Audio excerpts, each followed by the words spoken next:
What happens when you get baby oil, a giant sheep, and chlorine gas mixed together? Find out next on Funny Affairs Now.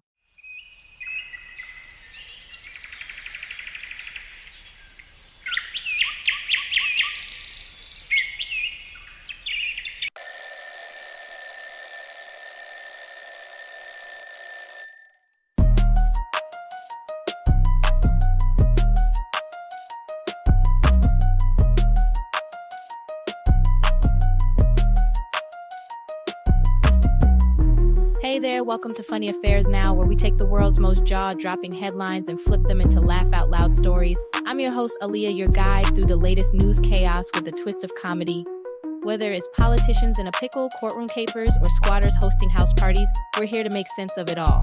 Get ready to dive into today's funniest affairs and stick around because more madness will always come. Hit that subscribe button and let's get started.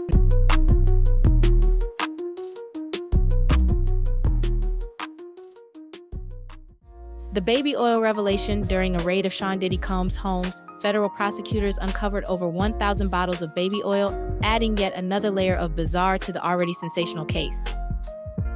Diddy's attorney, Mark Agnifilo, stepped in to offer his defense, casually dismissing the quantity with, "I don't think it was 1,000, just a lot." According to Agnifilo, Americans buy in bulk, especially at Costco. This raised eyebrows not for the bulk purchasing, but for the unexpected inventory. Costco's clapback. Agnifilo's defense may have taken a hit when Costco entered the conversation, swiftly denying that they even sell baby oil in bulk. Oops, suddenly the baby oil explanation slipped through Agnifilo's fingers like, well, baby oil. Not only had he argued that buying in bulk was normal, but he also painted an image of Costco parking lots filled with people hauling crates of baby oil to their SUVs. Turns out Costco was having none of it, leaving Agnifilo to defend Diddy with a somewhat slicker excuse. Freak-offs and feigned innocence, and in a twist that could only come from the Diddy drama, Agnifilo doubled down, claiming that freak-offs were consensual adult activities, nothing untoward. "We can't be too puritanical," he quipped, clearly trying to downplay the scandalous nature of the baby oil bonanza.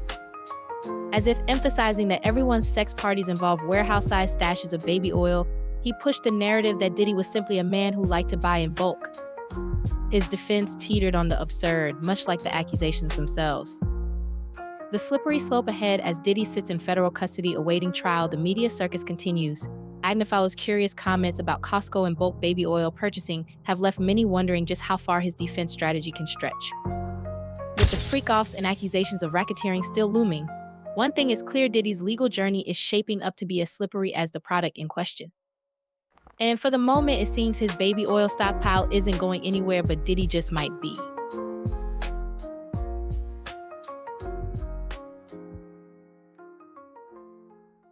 An 81-year-old Montanan wasn't just your average sheep farmer. He was on a mission.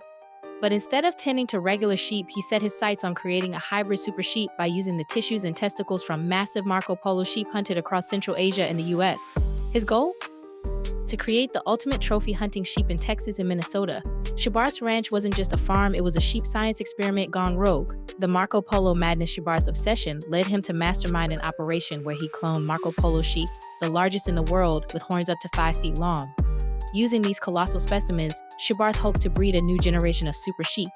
These weren't just any sheep, they were genetically enhanced, bigger, hornier, literally, and worth way more than your average woolly companion. His prized creation?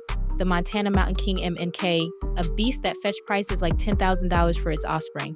Testicle transactions and FBI shenanigans. Things really got woolly when Schubarth paid $400 for the testicles of a trophy-sized Rocky Mountain bighorn sheep, and then began smuggling forbidden sheep into Montana from Texas. With these secret sheep deals and hybrid offspring scattered across the country, Schubarth was making money faster than a sheep could bleat. But alas, federal authorities caught wind of his operation, and the game was over. His sheep were confiscated, and Schubarth found himself facing federal charges for messing with genetics. The final share in court, Schubarth, now facing a sentence of 6 months in prison and a hefty fine, expressed deep regret. His cloning escapade had ruined his reputation and torn apart his family. The once mighty Montana Mountain King MAK was now on its way to a zoo, and the remaining hybrids were to be slaughtered and donated to a food bank. In the end, Schubarth's attempt to create the ultimate sheep empire became the ultimate cautionary tale of passion gone too far. The lesson? Maybe leave the sheep breeding to Mother Nature.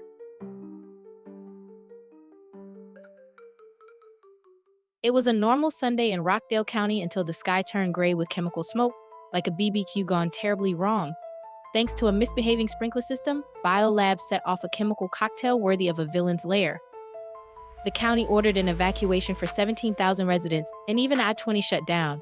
Meanwhile, residents pondered, is this what pool chemicals have been doing behind our backs this whole time? As chlorine wafted into the air, the local wildlife felt personally attacked. By Monday night, it seemed like the worst was over, and residents breathed a sigh of relief behind closed windows. The shelter-in-place order was lifted.